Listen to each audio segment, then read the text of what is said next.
Everyone, welcome back to my YouTube channel that is हक से पढ़ो फील फ्री टू लर्न। आज की वीडियो में हम कवर करेंगे इंडिफरेंस कर्व को, जो हमारा इकोनॉमिक का पार्ट है। इससे पहले वाली वीडियो में मैंने डिस्कस किया था यूटिलिटी एनालिसिस।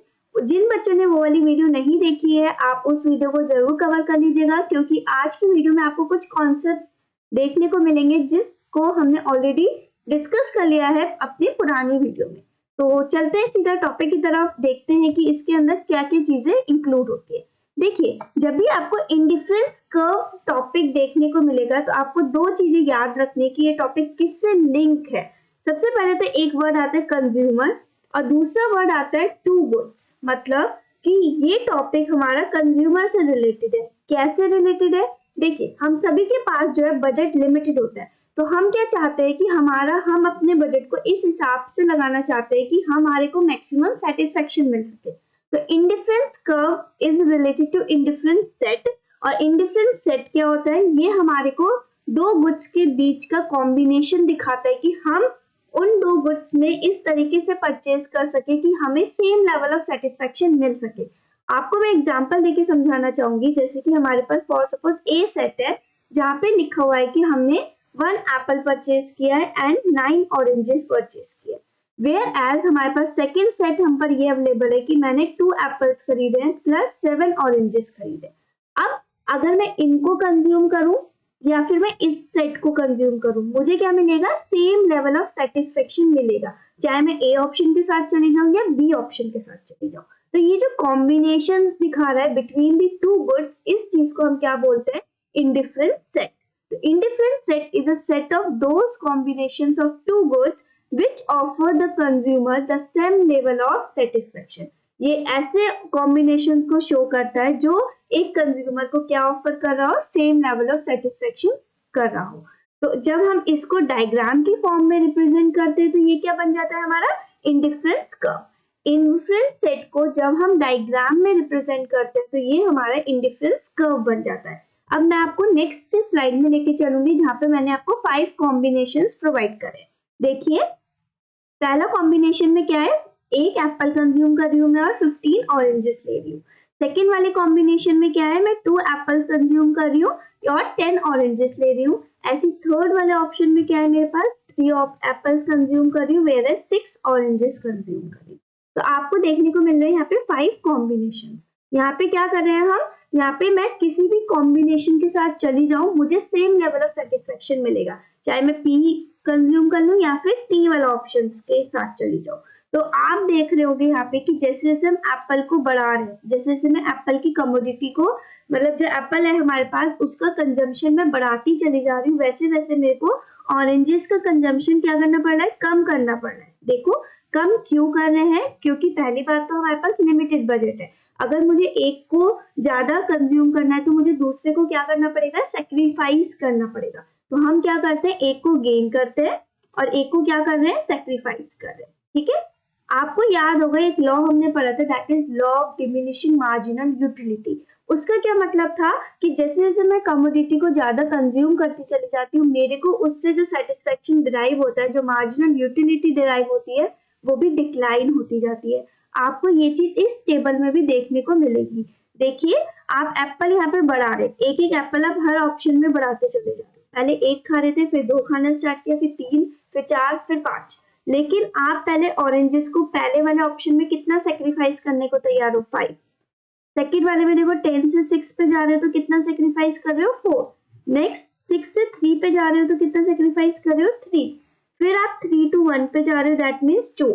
आप देख रहे हो ना कि आप सेक्रीफाइस कम कर रहे हो। इस सेक्रीफाइस को हम क्या बोलते हैं? पहली बात तो मार्जिनल रेट ऑफ सब्स्टिट्यूशन, इस नाम से जानते हैं, MRS, marginal rate of substitution. That means आप ऑरेंजेस के बदले किसको सब्स्टिट्यूट कर रहे हो? एप्पल को। आप एप्पल का कंजम्पशन बढ़ाते चले जा रहे हो, गेन कर रहे हो, और ऑरेंजेस को सैक्रिफाइस कर रहे हो। तो ऑरेंजेस सब्स्टिट्यूट हो रहे हैं, किसके थ्रू सब्स्टिट्यूट हो रहे हैं? एप्पल के थ्रू। तो आपको दिख रहा है ना कि ये MRS क्या हो रहा है? डिक्लाइन हो रहा है। जैसे जैसे मैं एप्पल का कंजम्पशन बढ़ा रही हूँ, वैसे वैसे मैं सब्स्टिट्यूट का जो रेट है उसको मैं डिक्रीज करती जा रही हूँ। वो मैं डिक्रीज क्यों कर रही हूँ? Because of law of marginal diminishing marginal utility. जैसे जैसे हम एप्पल का कंजम्पशन बढ़ा रहे हैं वैसे वैसे मुझे उनसे जो मार्जिनल यूटिलिटी डिराइव हो रही है वो मेरी क्या हो रही है, डिमिनिश होती जा रही है, क्योंकि मैं एक टाइम ऐसा आ जाएगा उससे बोर हो जाते हैं, है ना। वो हमने लास्ट वीडियो में ऑलरेडी डिस्कस कर लिया यूटिलिटी वाली वीडियो में, तो इस वजह से मैं कह रही थी कि उसको आप पहले देख लीजिएगा। तो आपको समझ आया। तो ये हमारे 5 ऑप्शंस थे। आप किसी भी ऑप्शन के साथ चले जाओ, आपको क्या मिलेगा, सेम लेवल ऑफ सेटिस्फेक्शन मिलेगा।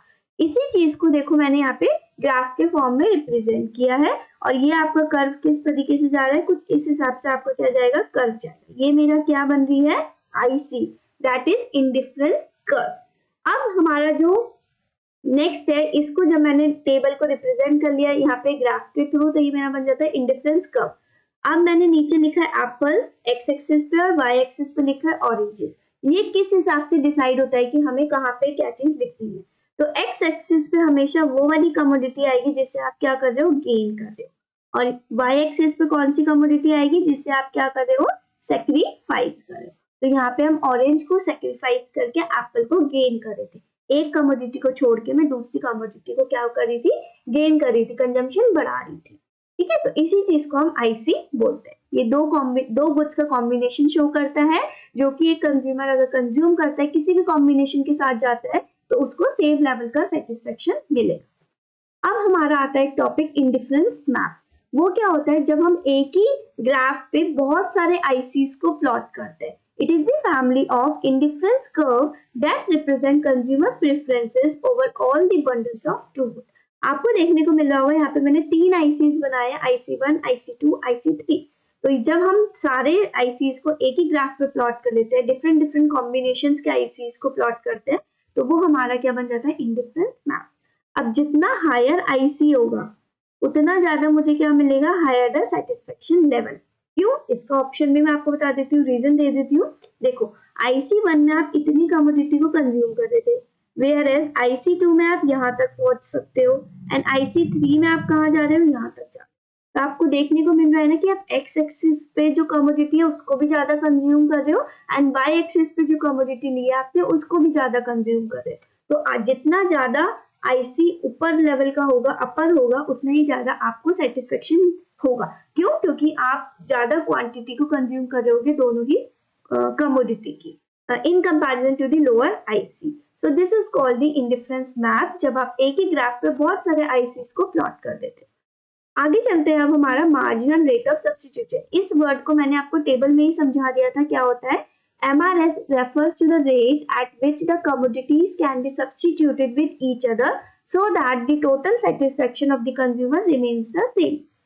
ये हमारे उस रेट को दर्शाता है जो कि हम एक कमोडिटी को सब्स्टिट्यूट कर रहे हैं दूसरे के बदले में, दूसरे के साथ, जिससे कि मेरा जो टोटल सेटिस्फेक्शन है वो क्या रहे, सेम रहे। देखो इसका फॉर्मूला क्या होता है, MRS AO मतलब apples and oranges equal to units of oranges willing to sacrifice upon units of apples willing to gain. ऊपर क्या आएगा, सैक्रिफाइस, नीचे क्या आएगा, gain. That is change in O upon change in A, मतलब delta O upon delta A। Oranges को मैं sacrifice करी थी इसलिए वो मैंने ऊपर लिखा है न्यूमरेटर में, एप्पल्स को मैं गेन करी थी इसलिए मैंने उस चीज को डेनोमिनेटर में। यही चीज मुझे आपको कन्वे करनी थी कि फॉर्मूला किस हिसाब से ड्राइव होता है। जो हम IC ड्रॉ करते हैं उसमें भी एक्स एक्सिस पे क्या आता है, वाई एक्सिस पे क्या आता है। आगे चलते हैं। MRS जो होता है मोस्ट इंपॉर्टेंटली स्लोप दिखाता है हमारे IC का। MRS एक ऐसा रेट है at which a consumer is willing to give up oranges for 1 more unit of apple। MRS से मुझे यही तो पता चल रहा था यहाँ पे कि मैं किस रेट पे ऑरेंजेस को सैक्रिफाइस करने के लिए तैयार हूँ, छोड़ने के लिए तैयार हूँ। क्यों, एप्पल की 1 यूनिट बढ़ाने के लिए। अब मैं आपको डायग्राम की तरफ लेके चलती हूँ और बताती हूँ कि स्लोप कैसे है।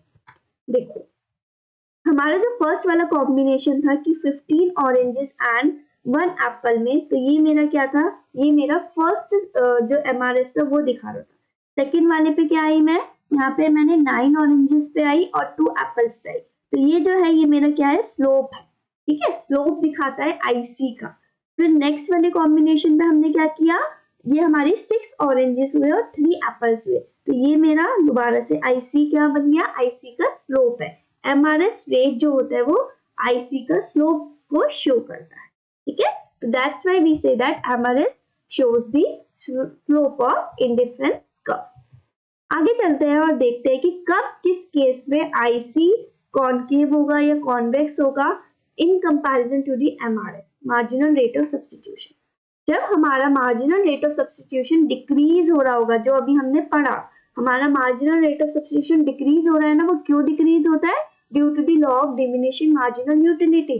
क्योंकि जितना ज्यादा मैं एप्पल खाती जा रही थी, कंज्यूम करती जा रही थी, मेरे को सेटिस्फेक्शन लेवल डिक्रीज होता जा रहा था। इसलिए मैं पहले ज्यादा सब्स्टिट्यूट करने के लिए तैयार थी, बट जैसे जैसे हम नीचे आते गए आपने देखा था कि हमारा जो रेट था हमारे इसका, वो डिक्रीज होता चला जा रहा था। तो इस केस में हमारा आईसी कैसा होता है? Convex to the origin. Convex मतलब क्या होता है? इस तरीके का कर्व होता है, ठीक है। जब हमारा एमआरएस इंक्रीज हो रहा होगा तो हमारा आईसी कैसा होगा? कॉनकेव होगा। कॉनकेव कैसी शेप होती है हमारी? इस तरीके की होती है, ठीक है। थर्ड पॉइंट है, इट इज कांस्टेंट। जब हमारा एमआरएस कांस्टेंट होगा, मतलब सेम होगा, ना डिक्रीज हो रहा है ना इंक्रीज हो रहा है, मतलब मैं पहले भी 4 यूनिट जो थे ऑरेंजेस की सेक्रीफाइस करी थी, एंड तक भी मैं 4 यूनिट से सेक्रीफाइस करी थी, तो मेरी आईसी की कर्व कैसा होगा? शेप कैसी जाएगी? Sloping downward to the right, जैसे हमारा डिमांड कर्व की स्लोप जाती है shape. Last one is it is zero. जब हमारा एमआरएस जीरो होगा, अब जीरो कब होगा? मतलब कोई सब्स्टिट्यूट ही नहीं कर पा रही। कब नहीं कर पाऊंगी मैं? जब मेरे जो गुड्स होंगे वो किस नेचर के होंगे? कॉम्प्लीमेंट्री इन नेचर होंगे। दैट मीन्स कॉम्प्लीमेंट्री मतलब वो गुड्स होते हैं जो साथ में यूज किए जाते हैं, जैसे पेन एंड इंक। आप पेन खरीद लो, इंक मत लो, तो चलेगा? कोई यूज होगा? नहीं। इंक ले लो, पेन ना लो, ऐसा भी नहीं होगा। तो these goods are the perfectly complementary to each other. उस केस में मैं सब्स्टिट्यूट ही नहीं कर पाऊंगी ना। ऐसा थोड़ी कि मैं पेन इंक ना लाऊं और पेन से काम चलाती रहूं, नहीं, मुझे दोनों ही चीजों को कंज्यूम करना पड़ेगा ना। तो उस केस में मेरा जो एमआरएस होता है वो जीरो होता है। तो वहां पे इंडिफरेंस कर्व की शेप कैसी जाती है? एल शेप्ड, मतलब ऐसे, ठीक है। तो दीज आर दी शेप्स जो मैंने आपको दिखानी चाहिए। अगर किस केस में हमारा डिक्रीज हो रहा होगा, इंक्रीज हो रहा होगा, तब मेरा आईसी की शेप क्या जाएगी। तो ये मेरा पेपर में एक बार पूछा जा चुका है, तो इस वजह से मैंने इस चीज को यहाँ पे एक्सप्लेन किया है। आगे चलते हैं और देखते हैं कि इंडिफरेंस कर्व की प्रॉपर्टीज क्या क्या होती हैं। सबसे पहली प्रॉपर्टी है, indifference curve are always convex to the origin. ये अभी हमने डिस्कस किया है कि इसकी शेप कैसे होती है? कॉन्वेक्स। मतलब कॉन्वेक्स क्यों होती है? अभी हमने पढ़ा, क्योंकि एमआरएस क्या हो रहा है? हमारा डिमिनिश हो रहा है। और वो डिमिनिश क्यों हो रहा है? Due to the law of the diminishing marginal utility. Marginal utility decrease होती चली जाती है, इस वजह से मैं पहले ज्यादा सब्स्टिट्यूट करने के लिए तैयार रहती हूँ, बाद में मैं नहीं होंगी। इस वजह से इसकी शेप कैसी जाती है? Convex to the origin. आगे चलते हैं, नेक्स्ट पढ़ते हैं, indifference curve slope downward and negative. इसका क्या मतलब है? मतलब वो नीचे की तरफ गिर रहा है ना, हमारा कर्व कैसे आ रहा है? डिक्रीज होता चला जाता है, होता चला जा रहा है। क्यों? एक कमोडिटी को बढ़ाने के लिए आपको दूसरी कमोडिटी का क्या करना पड़ रहा है? सेक्रीफाइस करना पड़ रहा है। मतलब अगर मैं चाह रही थी यहाँ पे कि मैं एप्पल ज्यादा कंज्यूम करूं, तो मैं क्या करी थी? ऑरेंजेस को कम कंज्यूम करी थी। तो इस वजह से एक बढ़ेगा तो दूसरा क्या होगा? कम होता चला जाएगा। तो इसलिए इंडिफरेंस कर्व क्या होता है? Slopes downward. नेक्स्ट चीज क्या आती है? Higher indifference curve shows higher level of satisfaction. ये भी अभी हमने पढ़ा है कि जितना ज्यादा हमारा बड़ा इंडिफरेंस कर्व होगा, उतना ज्यादा हमें क्या होगा? Higher the level of satisfaction. ये जो IC3 था अभी हमने डिस्कस किया था ना, तो वो मेरे को ज्यादा लेवल ऑफ सेटिस्फेक्शन प्रोवाइड करेगा। क्यों? क्योंकि दोनों ही कमोडिटी का मैं क्या कर रही होंगी? लार्जर क्वांटिटी जो होगा कंज्यूम कर रही होंगी in comparison to the lower indifference curve. Next point is indifference curve never intersect each other. क्यों नहीं कर सकता भाई इंटरसेक्ट? क्योंकि आप खुद बताओ कि दो इंडिफरेंस कर्व कभी आपस में इंटरसेक्ट कर सकते हैं? नहीं। क्यों? क्योंकि अपर हायर जो हायर इंडिफरेंस कर्व होगा वो तो मेरे को ज्यादा सेटिस्फेक्शन दे रहा होगा ना, तो कैसे एक दूसरे में इंटरसेक्ट कर लेंगे? ये मैं आपको डायग्राम के थ्रू दिखाती हूँ। यहाँ पे आप देखो, मैंने दो ICs बनाए, IC1 IC2। अगर मैं IC1 पे जाऊं तो A वाला पॉइंट जो है मेरा किसके इक्वल होगा? B वाले पॉइंट के इक्वल। That means A will be equal to B। अगर मैं IC2 की तरफ जाऊं तो वो क्या दिखा रहा है भाई? A जो मेरा किसके इक्वल होगा? C के। और मैं अगर दोनों इक्वेशन को सॉल्व करूं मैथमेटिकल पार्ट से, तो मेरा A B के इक्वल है, A C के इक्वल है। दैट मीन्स B किसके इक्वल होगा भाई? C के। Is it practically possible? अभी हमने पढ़ा कि जितना अपर होगा हमारा आईसी उतना ज्यादा सेटिस्फेक्शन दे रहा होगा। अब आप बताओ मुझे बी सी के इक्वल कैसे हो सकता है, क्योंकि बी तो नीचे शो हो रहा है, सी हमारा ऊपर वाले आईसी पे आ रहा है, तो इसका मतलब ये तो पॉसिबल नहीं है। दैट मीन्स कि कभी भी टू आईसी जो है इंटरसेक्ट नहीं कर सकते। तो यही चीज हमारी इस प्रॉपर्टी में कह रहा था कि क्योंकि ज्यादा जो ऊपर लेवल का आईसी होता है हमें ज्यादा सेटिस्फेक्शन दे रहा होता है due to the larger amount of the quantity of two goods, तो इस वजह से कभी भी वो इंटरसेक्ट नहीं करते। तो these are the properties of ICs जो मुझे आज आपके साथ डिस्कस करनी थी। अब हमारे कुछ प्रैक्टिस क्वेश्चंस स्टार्ट होते हैं। देयर आर 3 क्वेश्चन जो मैंने इस वीडियो में डाले हैं, ये भी आपको होमवर्क में रहेगा, मैं नहीं कराऊंगी क्योंकि बहुत सिंपल है और सीधा प्रॉपर्टीज से पूछे गए हैं। यहाँ पे आपको बताना है कि कौन सा ऑप्शन नॉट करेक्ट है इन केस ऑफ आईसी, कि कौन सी प्रॉपर्टी नहीं है इस वाले ऑप्शन में, आपको चेक करना है और बताना है। ये भी सेम क्वेश्चन है, प्रॉपर्टी आपको बतानी है कि इसमें से कौन सी प्रॉपर्टी नहीं है।